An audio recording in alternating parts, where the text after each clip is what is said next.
Okay. Show me. Hi there guys, welcome back to the Dr. C channel. Thank you very much for tuning in for a video on this here radio. This is the Wfly ET16S. So Wfly, Wfly. I think it should be pronounced Wfly, but okay, whatever you want.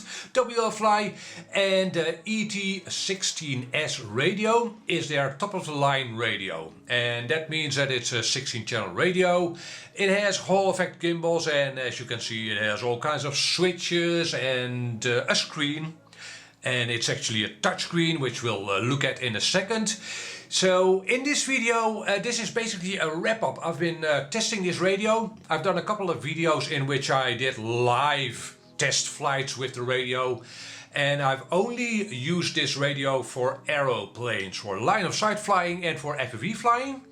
And yeah, review. I think it's most valuable to you, or most informative to you, to make this an introduction into the brand Wfly. You might not be familiar with the brand. I wasn't familiar with the brand. It's brand new to me. This is my first Wfly radio, and you might have come across this radio or this brand on sales pages like on Banggood and wondered, Wfly or Wfly, what? Another new brand. Did we need another new brand? We've got Jumper and Radio Master as budget radio options these days. Did we need anything else? So again, this is mostly an introduction into what Wfly is, and I'm gonna tell you my impressions of this radio, which should give you an idea of what to expect from this brand, right? If this radio is rubbish, then maybe you should look the other way when you see Wfly products. Or on the flip side, if this radio is better than I had expected, and maybe better than you were expecting, maybe you should watch out for other Wfly products. Okay, let's get right into it. So guys, this ET16S radio from Wfly is obviously a stick radio, and with that I'd say that this is primarily intended for airplane users, or airplane pilots I should say. However, it can definitely be used for drones and maybe boats. If you want to use this kind of radio on cars, no problem at all. It can be used for that. It is a 2.4 GHz radio, and mine came with this, what is this, a 7 channel? Yeah, 7 channel, reasonably small receiver. However, they do also sell smaller receivers and even S-bus receivers, which you would then use for instance, drones, FPV drones. So yes, even with their own radio system, the Wfly radio system, you can use this radio for drones. And that is immediately one of the drawbacks, I'd say, of this radio system or the Wfly brand. They use their own frequency or their own protocol on 2.4 GHz. You can't use Eversky receivers, you can't use FlySky receivers or DSMX receivers. You'll have to use their receivers with this radio. However, you can in fact install a GR style module in this radio, and for as far as I know, you can only use crossfire modules or multi-protocol modules, and well, with those two options you do have a lot of options, I guess. Again, I don't think the radio or Wfly supports other types of modules, at least not at the time of I'm shooting this here video. So we've got a lot of switches. Let me run down the switches. We've got a 1-2 position switch, 3 position switch, 3 position switch, 3 position switch, 3 position switch, 3 position switch, 3 position switch, and a momentary switch. We also get sliders on either side with a good mechanical detent in the center. You can see and hear that probably. And we've got 2 rotary knobs. The left one does not have a center detent, and the right one doesn't either. But when I switch the radio on,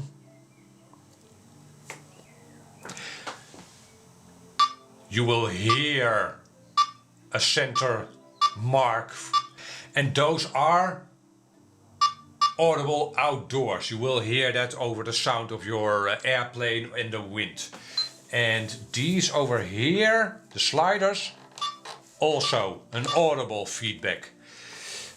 So that works out well, and obviously the trim switches also have an audible feedback to their center, right? That. So that works out well, I think, right?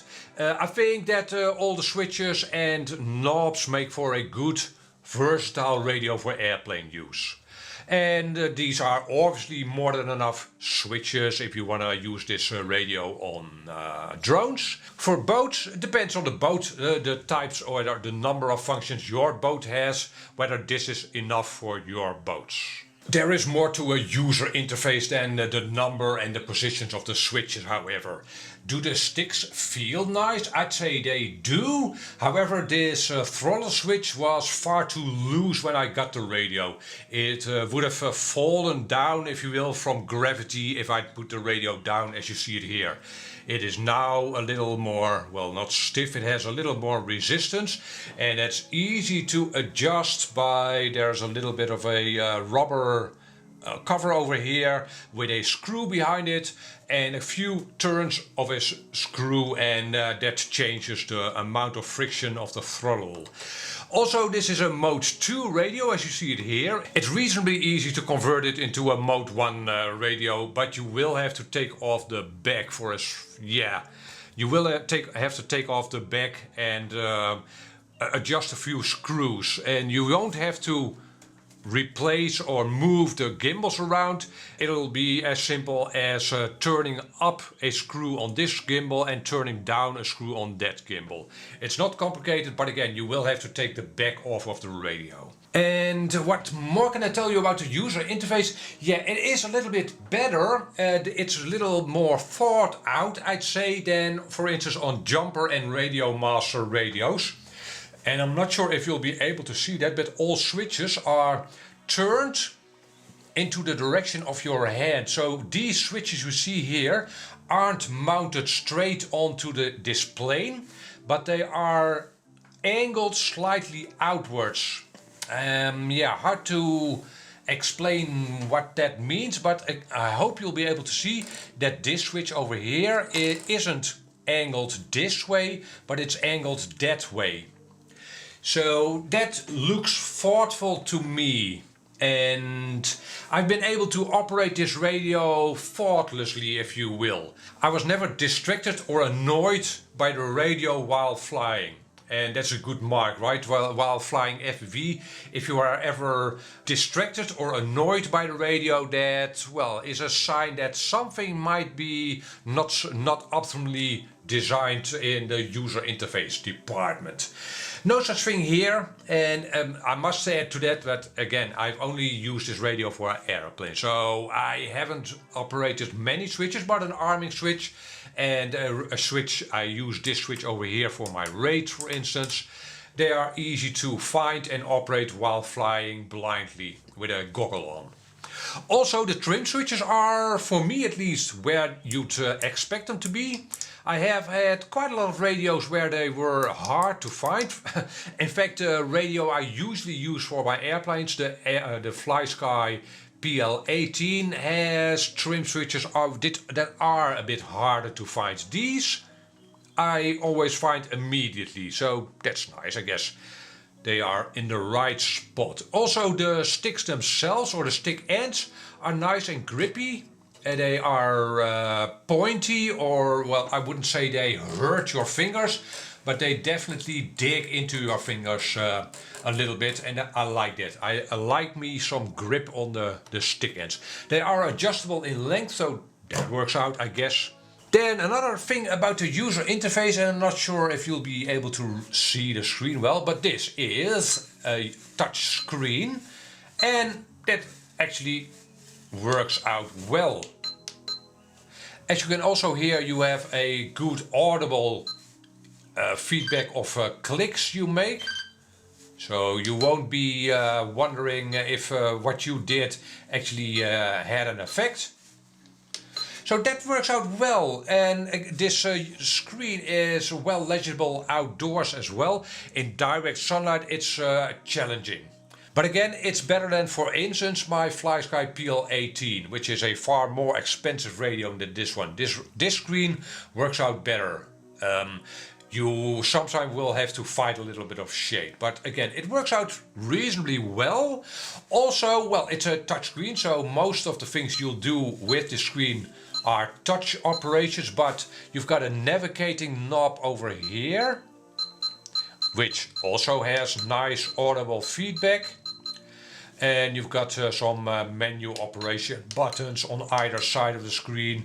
And yeah, I'd say that the entire user interface is well thought out and technically well done.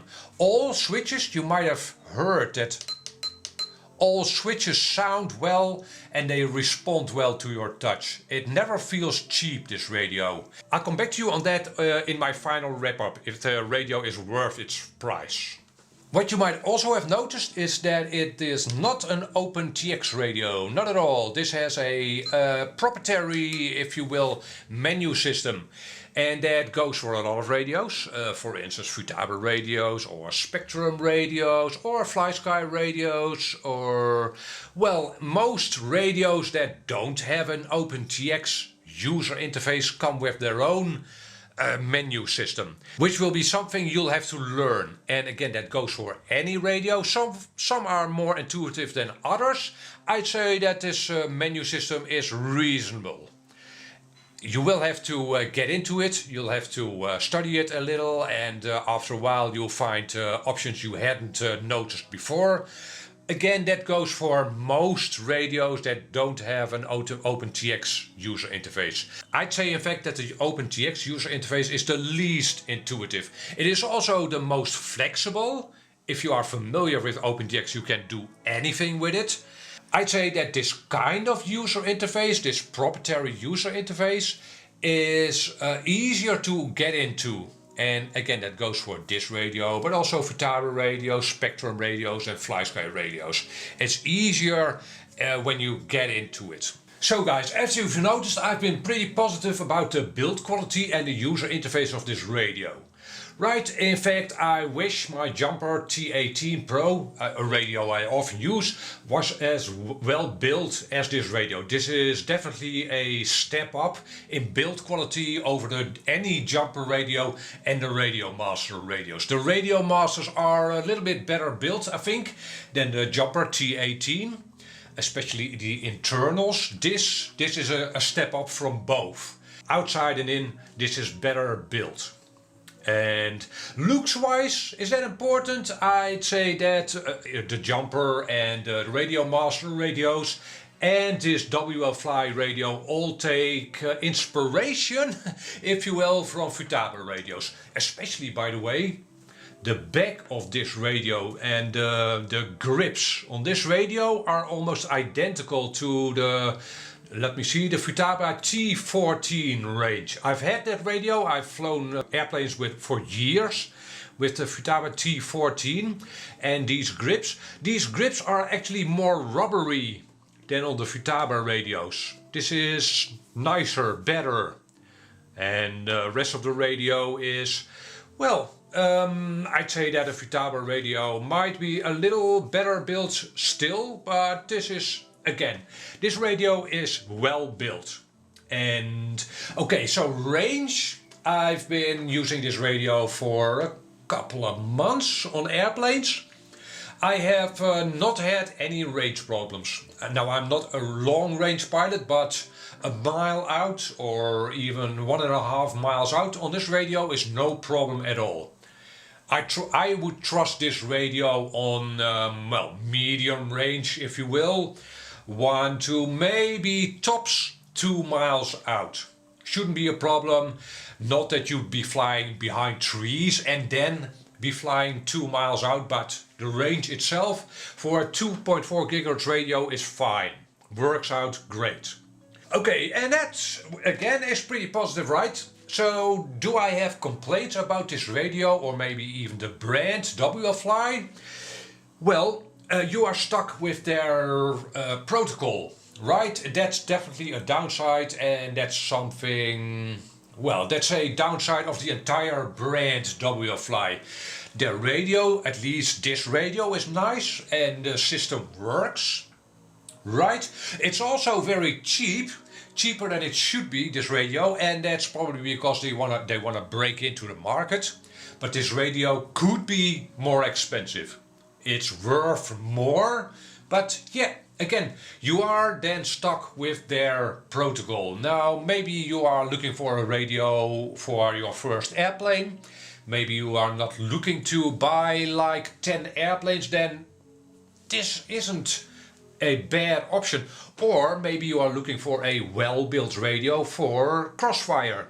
Also an option. Yeah, you won't have OpenGX, but reasonably speaking, for quadcopters you need 6 channels or 7 channels, and in most cases that's enough. So in that sense you would then have a better built radio than Radio Master and jumper radios, and for a fair price as well. So yeah. I guess that's the entire review part of this radio, and by now you should have an idea, an understanding of, well, what Wfly can deliver. For me, I will probably not be using this radio much in the future. I have other radios to try, and again, my main airplane radio is the FlySky PL18. It's a little bit heavier, which I like. And I have a lot of receivers for that radio, right? That's the main reason. And for this radio I only have one receiver, and I don't want to invest in this protocol. However, I am looking forward to other Wfly radios, maybe bigger ones, or maybe ones with a bigger screen. I know they are working on an 18-channel radio with a screen on top, but that's probably a long way out. They will also have a trigger radio for cars and boats. I might try that one, I don't know. That will probably use the same protocol. So yeah, if you are interested in that, keep a lookout for that on my channel. I will probably be reviewing that. And for now, I'd like your input. What are your thoughts on this radio and the brand Wfly? And I hope this was a fair and informative introduction into this brand and this here radio. For now, I want to thank you for watching. Catch you on the next video. Bye.